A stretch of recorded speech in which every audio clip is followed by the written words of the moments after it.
फाल्गुने महाकुंभयोगः कुंभकोणे सन 1429 साल।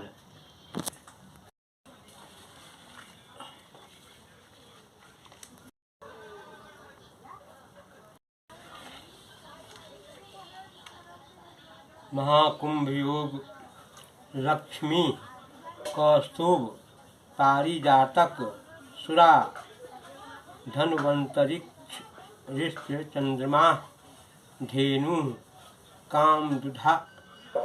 कामदुघा सुरेश्वर गजो रंभादि देवांगना अश्वः सप्तमुखो विखम हरिधनु शंखो मृतं चाम्बुधे रत्नानीति चतुर्दश प्रतिदिनं कुर्वन्तु नो मंगलम।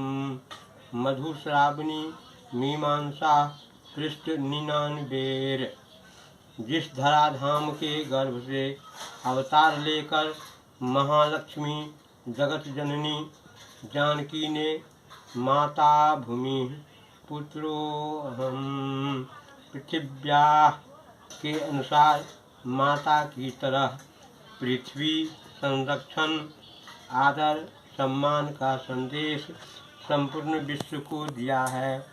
जहाँ से जनक याज्ञवल्क्य गौतम मंडन वाचस्पति कुमारिल आदि राजर्षि महर्षि ब्रह्मर्षियों ने प्रवृत्ति मूलक कर्म प्रधान वेदांत त्याग पूर्वक सांसारिक जीवन यापन योग के साथ भोग का समन्वय यज्ञ दान तप विद्याध्ययन की महत्ता एवं आत्म तत्व पर प्रकाश डालते हुए शुक्ल यजुर्वेद शपथपथ ब्राह्मण बृहदारण्यकोपनिषद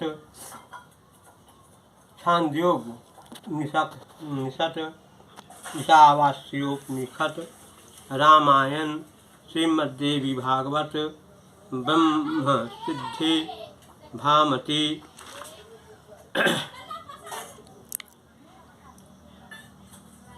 तंत्र वार्तिक आदि ग्रंथ रत्नों के माध्यम से लोक कल्याणार्थ ज्ञान राशि प्रसारित किया है। जहाँ से कात्यायनी मैत्रेयी गार्गी भारती एवं विद्युत्तमा सदृशी महिला विदुषियों की विद्युता का प्रकाश सर्वत्र फैल रहा है। ऐसे सर्वतर विख्यात परम पुण्य प्रद तीर्थभूत क्षेत्र के सिमरिया धाम में शास्त्र मंथन की भांति क्षीर सागर का मंथन कर देवताओं ने अमृत कुंभ प्राप्त कर इसी उत्तरवाहिनी गंगा तट पर बैठकर अमृत पान किया था। ऋग्वेद शपथपथ ब्राह्मण आदि प्राचीन ग्रंथों के अनुसार यह भूभाग जलमय प्रदेश आर्द्रभूमि के रूप में था। राजा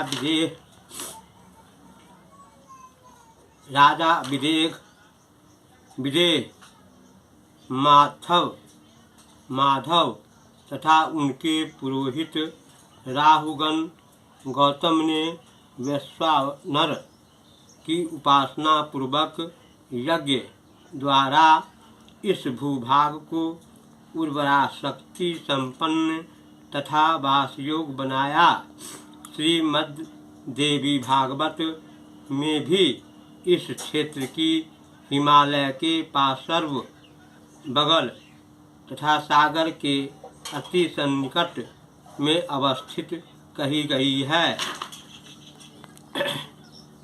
तथा राजा अपि विना भूत्वा गौतमं प्रत्यपूजयत याज हिम वत्पा सर्वे सागरस्य विषेकतः स्कंद 6 अध्याय 14 श्लोक 35। आधुनिक भूगर्भ वैज्ञानिक, इतिहासकार एवं भूगोल शास्त्र के विशेषज्ञ भी इस विषय को स्वीकार करते हैं। कुंभ पर्व मुख्यतया क्षीर सागर मंथन पूर्वक अमृत प्राप्ति कथा से संबद्ध है। क्षीर सागर मंथन की कथा स्कंद पुराण 1:9 से 12, विष्णु पुराण 1:9, मत्स्य पुराण अध्याय 249 से 251, पद्म पुराण 1 से 4, श्रीमद् भागवत 8:6 से 9, श्रीमद्देवी भागवत महापुराण 9:41 आदि ग्रंथों में उपलब्ध होती है। स्कंद पुराण के महेश्वर खंड में प्राप्त कथानुसार देवगुरु बृहस्पति के अपमान के फलस्वरूप स्वर्ग लक्ष्मी के रुष्ट हो जाने के कारण देवराज इंद्र लक्ष्मी विहीन हो गए। इसी मध्य असुरों ने उक्त वृत्तांत सुनकर स्वर्ग पर आक्रमण कर सारी संपत्ति लूट ली, किंतु अभिशप्त त्वात बलि आदि असुरों के हाथ से उक्त सारी संपत्ति क्षीर सागर क्षीरोदकी सागर संगम में गिर पड़ी। इस तरह देवता एवं दैत्य दोनों श्री विहीन हो जाने के कारण दुखी रहने लगे। अन्य कथानुसार शिव प्रदत्त पारिजात पुष्पमाल्य को दुर्वासा द्वारा उपहार स्वरूप देने के पश्चात देवराज इंद्र ने स्वयं धारण नहीं कर एक हाथी को पहना दिया। हाथी ने उस माला को अपने सूंड से उतारकर पांव से कुचल दिया। फलतः दुर्वासा ने इंद्र के इस कृत्य पर कुपित होकर त्रैलोक्य लक्ष्मी विहीन होने का शाप दे दिया। इस शाप के कारण देव दानव गंधर्व यक्ष किन्नर मनुष्य पशु पक्षी प्रभृति सभी प्राणी दुखी हो गए। दुख निवृत्ति के लिए उपायांतर नहीं देखते हुए देवता एवं असुरगण अपने अपने गुरु बृहस्पति एवं शुक्राचार्य से परामर्श कर देवाधिदेव महादेव के नेतृत्व में नष्ट लक्ष्मी अमृत प्राप्ति के लिए क्षीर सागर मंथन का निश्चय किया। यथा अथ रामो प्राज्ञो विश्वामित्रं महामुनिं परपक्ष प्राञ्जलिर्भूत्वा विशालामुत्तमां पुरीं श्रूयतां राम शक्रस्य कथां कथयतः श्रुताम् अस्मिन् देशे हि यद् वृत्तं श्रीनु तत् वेद राघव। पूर्वं कृतयुगे राम दितेः पुत्राः महाबलाः अदितेश्च महाभागा वीर्यवन्तः धार्मिकाः। तत् अस्तेखां नरव्याघ्रः बुद्धिरासीन् महात्मनाम् अमरा विजराश्चैव कथं श्यामो निरामयाः। ततो निश्चित्य मथनं युक्तं कृत्वा तु बाष्पीं मंथानं मंदरं कृत्वा ममन्तुर्मितोजसः उत पाताङ्गनिशङ्काशं हालाहलमहाविखं तेन दग्धं जगत् सर्वं सदेवासुरमानुखं हालाहलं विखं घोरं संग्राहामृतोपमं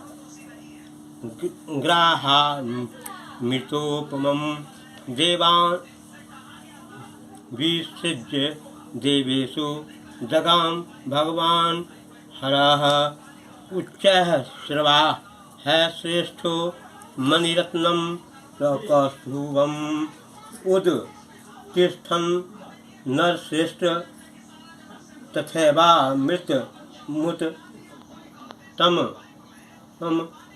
वाल्मीकि रामायण बालकांड सर्ग 45 श्लोक 11 14 से 16 18 20 26 39 अर्थात देवराज इंद्र द्वारा सुनी हुई कथा को धनुर्यज्ञावसर पर जनकपुर जाते हुए गंगा पार करने के पश्चात महामुनि विश्वामित्र भगवान श्री राम को सुनाते हुए कहते हैं कि प्राचीन काल में कृत युग में इस तीरभुक्ति क्षेत्र में हिमालय पर्यंत समुद्र का विस्तार था।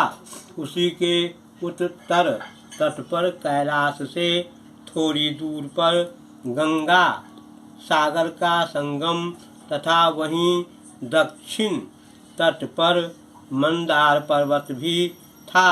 इसी स्थान पर अजरत्व अमरत्व एवं आरोग्य लाभ के लिए देवता एवं राक्षसों ने मिलकर बासुकी को डोरी कच्छप के पीठ पर स्थिर कर मंदार पर्वत को मथनी बनाकर समुद्र मंथन कर अमृत प्राप्त किया। यह स्थान संप्रति बिहार प्रांत के बेगूसराय जिला मुख्यालय से नैऋत्य कोण में अवस्थित शाल्मली वन सिमरिया धाम सिद्ध होता है। इसी तरह रुद्रयामल लोकतामृतिकरण प्रयोग ग्रंथ में भी कहा गया है। आर्यावर्तस्य पूर्वस्यां समुद्रो अस्ति सनातनः हिमवदन् पर्यन्तं विस्तारो भूतकृते युगे तस्मिन् कुलीने गंगा सागर संगमः ततो अप्यनति दूरे वैमं स्थानं सनातनं जाह्नव्या दक्षिणे भागे मंदार कुसुमैर्युतः यत्र वृक्ष कृत छाये साक्षान्नारायणः स्वयं मंदारस्य गिरेः पार्श्वे पुरा सिन्धुर्बभूवः जाह्नवी चापि तत्रैव संगता सागरं प्रति मुरारीचरणान् जाता गच्छन्ति चोत्तरां दिशं जाह्नवी सा महापुण्या विशिष्टा शाल्मलीविने तत्रैव कमठपृष्ठे दण्डं संस्थाप्य पर्वतं मंदारं रेखनागञ्च रज्जुं कृत्वा सुरासुराः ममन्थुः सागरं सर्वे विष्णुं कृत्वा तु सन्निधौ अमृतैकान्त कृत तस्तु ममन्थुः सागरं शुभे ततो अमृतघटं धृत्वा भासयन् तेजसा भुवम् बभूव सहसा देवी धन्वन्तरिः पुमान्। त्रयोदश्यां कृष्णपक्षे तुलार्के च शुभे दिने कार्तिके मासी सूर्यस्य तुलारूढो यदा भवेत् चन्द्रो अपि देवकार्यार्थ मसीते मम वासरे गुरावपि तुलारूढे पिबन्ते मृत्युमक्षयम्। श्लोक 14, 15, 20, 26, 43, 27, 28 पूर्वार्ध 39, 40, 88 उत्तरार्ध 89। उक्त वचनों के आधार पर कार्तिक कृष्ण त्रयोदशी चतुर्दशी तुलागत सूर्य चंद्र बृहस्पति योग में पूर्वोक्त स्थान सालमलीवन में क्षीर सागर मंथन एवं अमृत प्राप्ति सिद्ध होती है।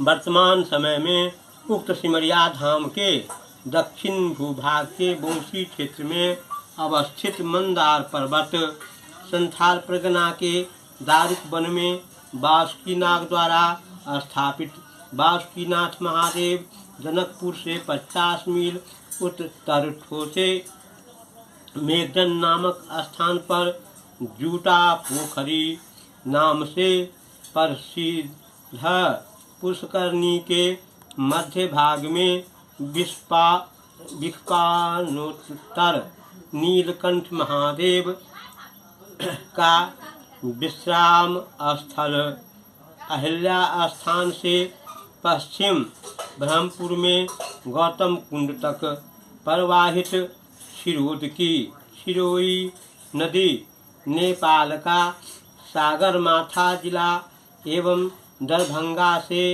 ईशान कोण में अवस्थित बलिराजगढ़ उक्त विषय में प्रमाण स्वरूप अध्यापी विद्यमान हैं।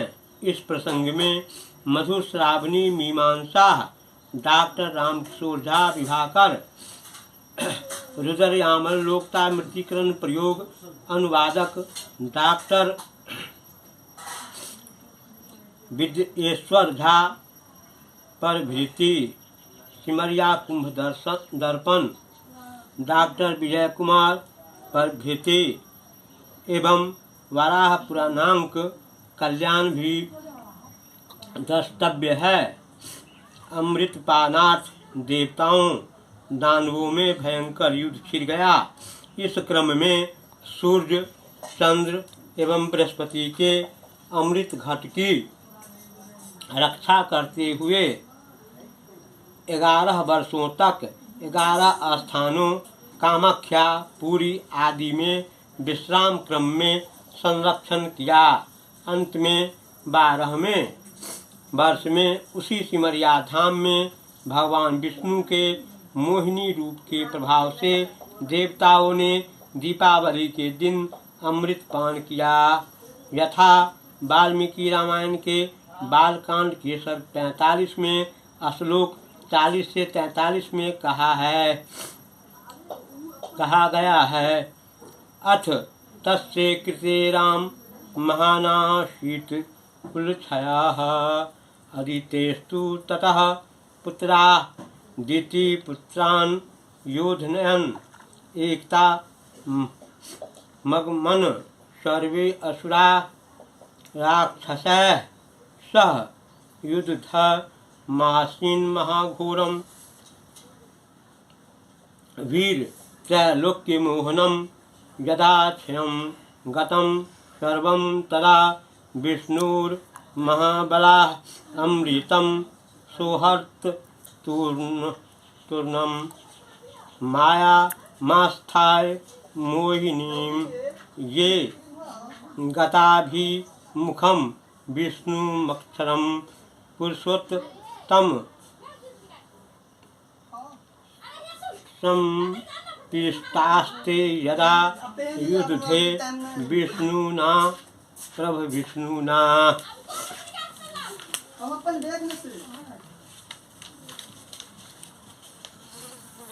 रुद्रयामल लोक मृत्तिकरण प्रयोग ग्रंथ के श्लोक 61, 64, 87 एवं 88 पूर्वार्ध में भी कहा गया है। एतस्मिन्नन्तरे काले विष्णुर्नारायणः स्वयं मोहिनी रूप मास्थाय ययौ दैत्यान् विमोहितान् तां सम्मान्य तदा दैत्यराजो बलिरुवाच सह सुधा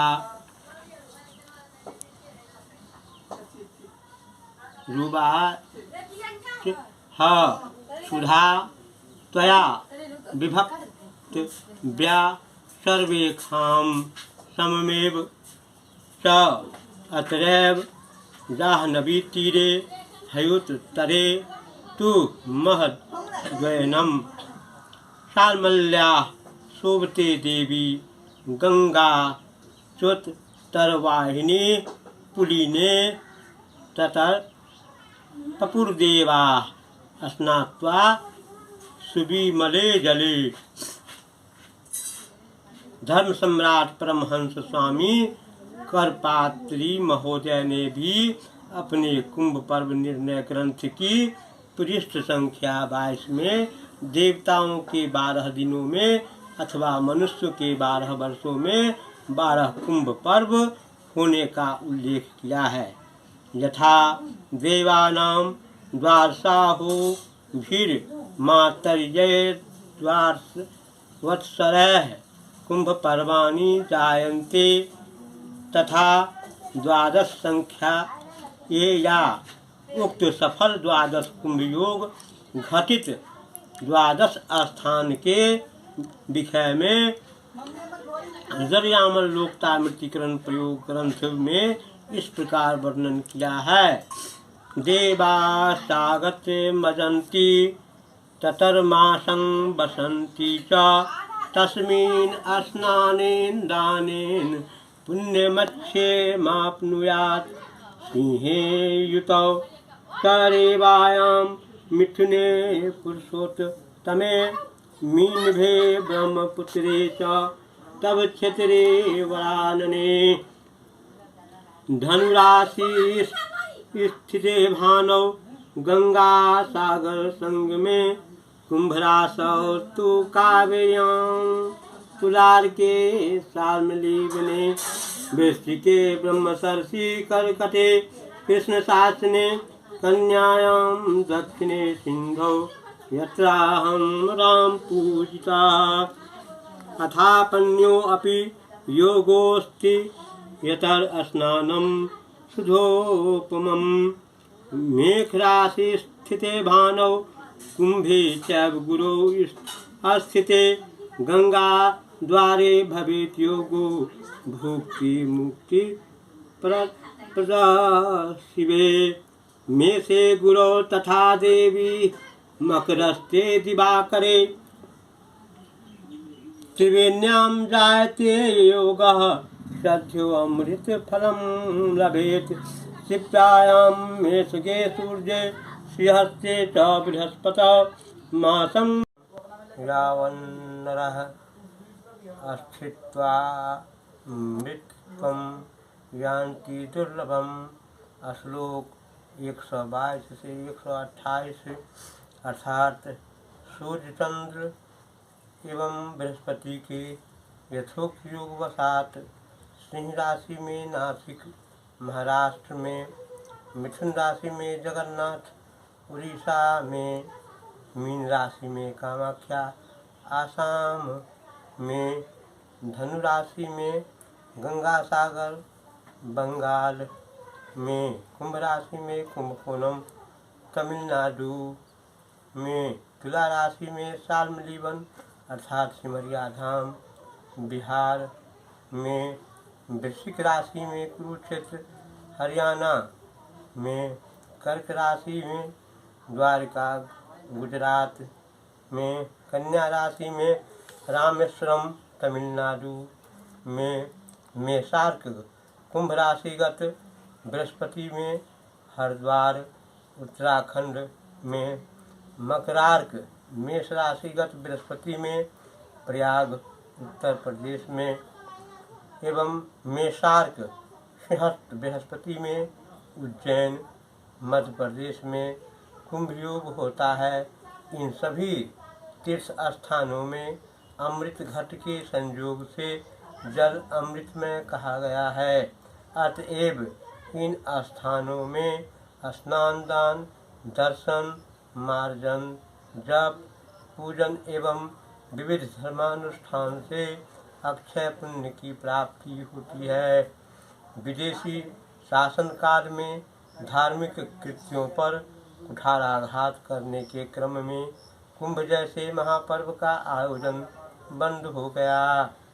कुछ दिनों के पश्चात लगभग 1500 वर्ष पूर्व सम्राट हर्षवर्धन के समय मात्र 4 कुंभ पर्वों हरिद्वार प्रयाग उज्जैन एवं नासिक का आयोजन प्रारंभ हुआ। शेष 8 कुंभ लुप्त प्राय हो गए। मात्र सिमरिया धाम में प्रतिवर्ष कल्पवास होता रहा। इन्हीं कुंभ पर्वों को पुनः प्रतिष्ठित करने हेतु सर्वमंगला अध्यात्म योग विद्यापीठ सिद्धाश्रम माँ काली धाम गंगा तट सिमरिया धाम मिथिलांचल बेगूसराय बिहार के संस्थापक धर्म सम्राट करपात्री परमहंस स्वामी चिदात्मन जी महाराज के प्रस्ताव को विचार विमर्श के पश्चात कामेश्वर सिंह दरभंगा संस्कृत विश्वविद्यालय के पंडित सभा द्वारा दिनांक 15/12/2010 ईस्वी को सर्वसम्मति से समर्थन किया गया। पुनः इसे पर्व एवं समय शुद्धि हेतु आयोजित पंडित परिषद द्वारा भी अनुमोदित किया गया। इसके फलस्वरूप आदि कुंभ स्थली सिमरिया धाम में कार्तिक मास तुलार्क में दिनांक 18/10/2011 ईस्वी से दिनांक 17/11/2011 ईस्वी तक अर्ध कुंभ के सफल आयोजन में स्थानीय सांसदों विधायकों शंकराचार्यों महामंडलेश्वरों धर्माचार्यों संतों महात्माओं विद्वानों एवं राज्य सरकार का पूर्ण सहयोग प्राप्त हुआ। पुनः परमहंस श्री चिदात्मन स्वामी जी के सत्य प्रयास के फलस्वरूप दिनांक 5-7 जुलाई 2017 ईस्वी तक आयोजित काशी विद्वत परिषद एवं सर्वमंगला मिथिला विद्वत परिषद के निर्णयानुसार कार्तिक मास तुलार्क में दिनांक 18/10/2017 ईस्वी से दिनांक 16/11/2017 ईस्वी तक महाकुंभ का सफल आयोजन हुआ। इस प्रकार श्री चिदात्मन जी महाराज के सदुद्योग से लुप्त प्राय सभी महाकुंभ पर्वों का आयोजन होने लगा है। तीर्थभुक्ति या मिथिला क्षेत्र वैकुंठ लोक के समान है। अतएव यहाँ वास करने से मनुष्य जीवन मुक्त होता है। यहाँ की यात्रा परम पुण्यप्रद कही गई है। काशी में 1 वर्ष वास से एवं प्रयाग तथा पुष्कर में 3 वर्षों तक वास से जो फल मिलता है वही फल मिथिला में 1 दिन वास मात्र से प्राप्त होता है। अयोध्या के समान फल देने वाली मिथिलापुरी है। जैसे यामल सारोद्धार के मिथिलाखंड में कहा गया है, वैकुंठगान पुरस्कृत्य लोकाल लक्ष्मीर वातरत वैकुंठस्तु निजांसेन मिथिला भूमि माँ विशत।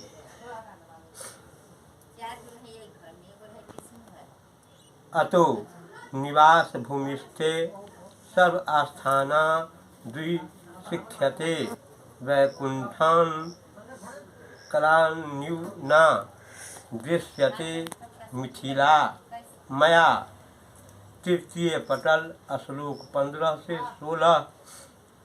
अभिमुक्ते मम क्षेत्रे संवत्सर निवासतः यत् फलं लभते मर्त्यो मिथिलायां दिने दिने तीर्थराजे विधि क्षेत्रे वर्षत्रय निवासतः यत् फलं समवाप्नोति मिथिलायां दिनेन तत् अयोध्यायां निवासेन यत् फलं लभते नृप तत् फलं समवाप्नोति समानं नात्र संशयः।